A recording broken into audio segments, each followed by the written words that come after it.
So today we are going to answer one question from the comment section, which I think is really helpful and I think everybody can relate to.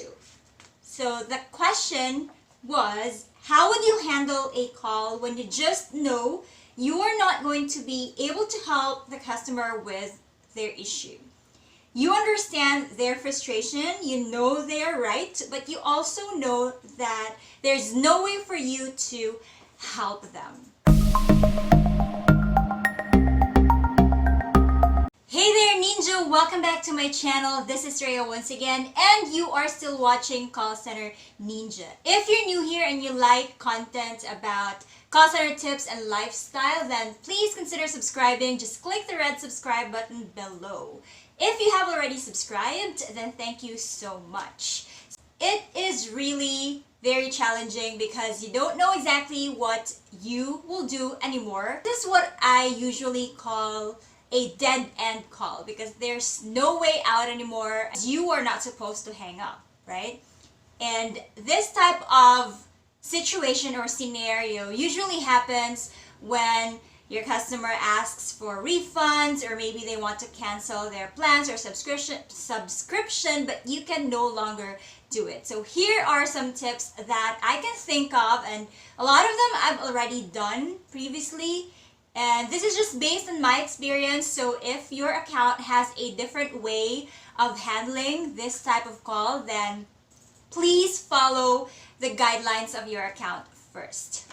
So my first tip, the very first thing that I do is to make sure that I have exhausted all possible means to help the customer, and you have to be very sure, like 101% sure, that you have done everything in your power to help the customer with the concern. Like, have you checked your job aids? Have you checked your knowledge base? Have you asked your supervisor, your mentor, or whoever is there? Have you already exhausted everything in your brain cells or your gut, your instinct, everything, just to be sure that it won't backfire? Because you might think that you have done everything for the customer, but you haven't. So it might just be taken against you. Which brings us to our next tip.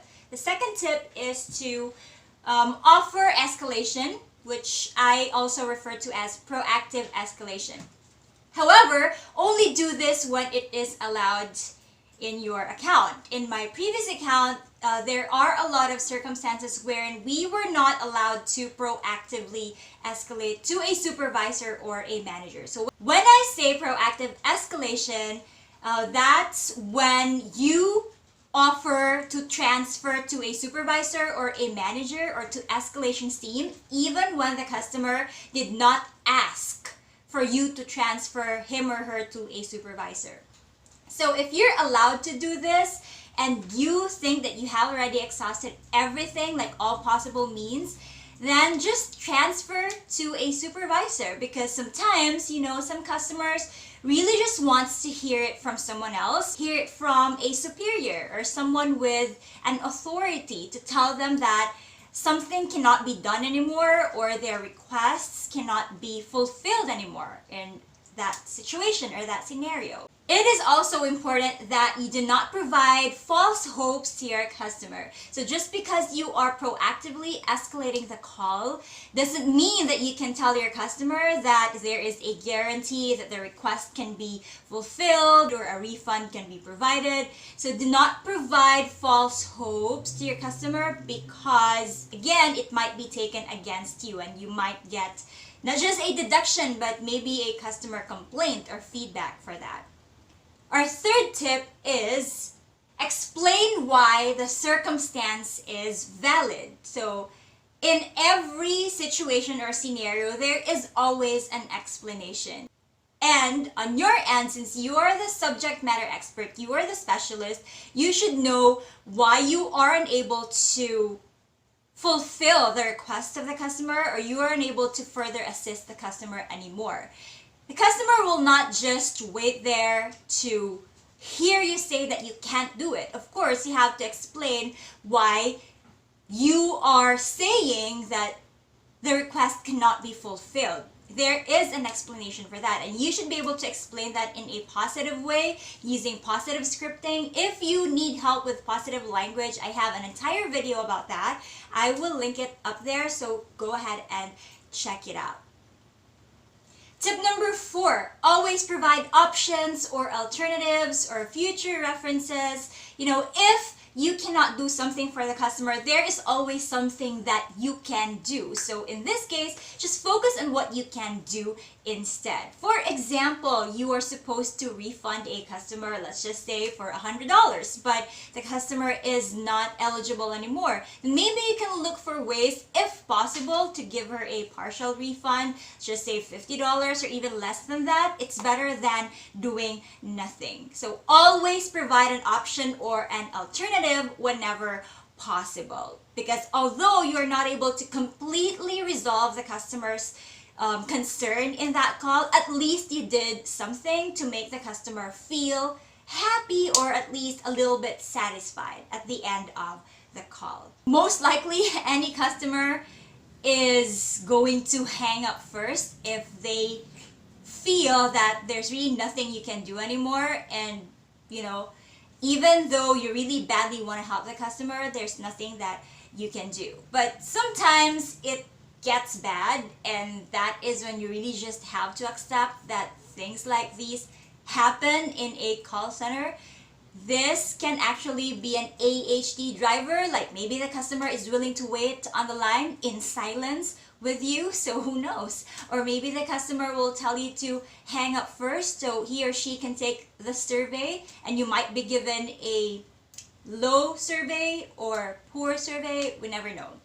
And if that happens, if you feel that that call is going to be bad or you'll be given a bad survey, then it might be best to just tell your supervisor right away that you are expecting that bad survey, instead of just letting your supervisor discover that you have a bad survey. At least you already proactively tell him or her that you're expecting that survey.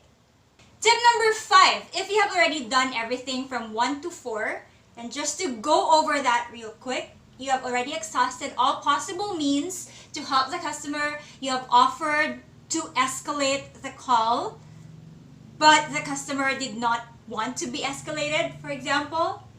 Number 3, you have already explained why the circumstance or the situation is valid and why you cannot fulfill such request. And number 4, you have already provided all options and all alternatives. Then it goes down to number 5, which is do your best to make sure that you have covered all bases in your explanation.